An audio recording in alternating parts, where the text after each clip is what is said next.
Last week here on Brightside, we asked you for your say Tampa Bay. Should a voter be taken off the registration rolls if they don't vote?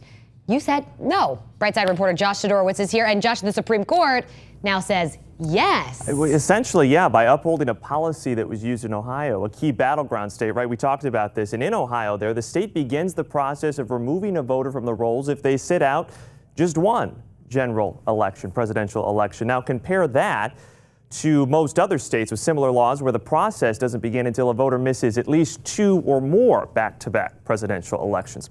As supporters argue, this is simply about keeping the registration rolls clean and clear of people who have either maybe moved to other states, maybe people who have passed away. But others say the right to vote, well, should just as well come with the right to not vote if someone so chooses.